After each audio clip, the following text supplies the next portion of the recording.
Assalamu alaikum. 1 p.m. This is Radio Pakistan. The news read by Muhammad Munib Hamid.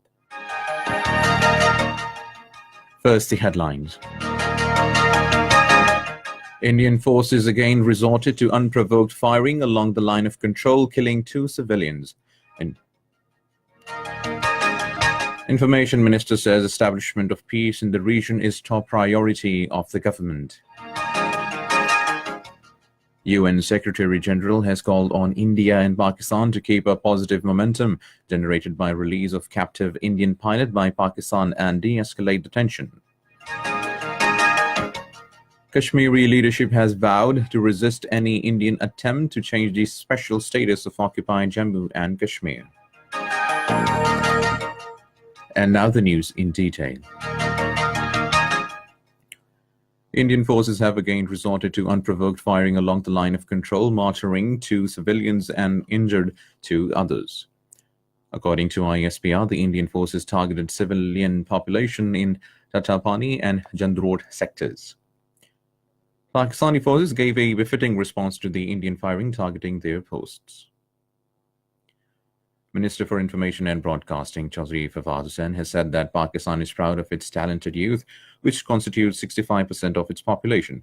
Addressing the convocation of a private university in Lahore today, he said that today, 70 years, India is divided while Pakistan is united. The minister said that establishment of peace in the region is the topmost priority of the government. He said that Pakistan is also playing its effective role to ensure stability in Afghanistan. Minister for Information and Broadcasting Chaudhry Fawad Hussain has submitted a resolution in the National Assembly Secretariat demanding that Prime Minister Imran Khan be given Nobel Peace Prize for his contribution towards peace in the region. The resolution said Imran Khan played a sagacious role in the de-escalating tension between Pakistan and India, which was created due to the war-mongering attitude of Indian leadership. It noted that the aggression manifested by the Indian leadership had brought the 2 nuclear weapon states to the brink of war, endangering the lives of tens of millions of people on both sides of the border. The resolution said that this situation was averted due to proactive and deft handling of the situation by Prime Minister Imran Khan. UN Secretary-General Antonio Guterres has called on India and Pakistan to keep up the positive momentum generated by the release of captive Indian fighter pilot by Pakistani authorities and to hold talks and de-escalate the tensions between them. The Secretary-General's deputy spokesman, Farhan Aziz Haq, in a statement said that we welcome the Pakistani authorities' step to release the captive Indian pilot. He said the Secretary-General calls on both parties to sustain this positive momentum and engage in further constructive dialogue. People belonging to different sections of society in India have appealed to the governments of India and Pakistan to refrain from hostilities and resolve their differences peacefully within the framework of international law and human rights regulations. According to Indian Daily, The Hindu, an appeal to de-escalate the tension has been made by more than 600 Indians, including students, teachers, economics, journalists, lawyers, industrialists, writers, actors, choreographers, photographers, physicists, homemakers, retired bureaucrats, diplomats, and judges. Voicing concerns over the recent escalation in tensions, they said India's response to Pulwama incident must be in consonance with the international law in letter and spirit. They noted that even a limited confrontation between the 2 countries would resolve nothing, neither tensions nor the Kashmir dispute. On the contrary, it would aggravate tensions and delay the process of conflict resolution.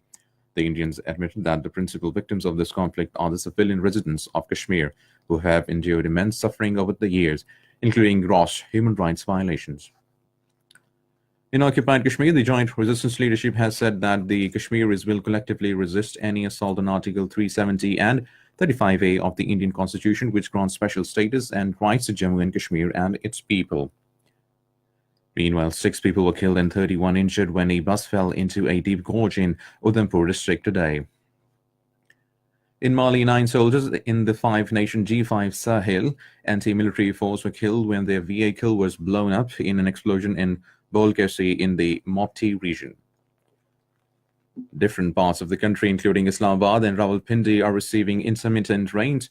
According to Met Office, the highest rainfall of 66 millimeters was recorded in Quetta. The current rain spell will persist till tomorrow night.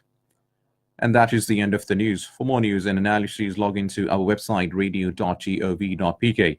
And also watch live video streaming of our bulletins on the link facebook.com/Radio Pakistan News Official.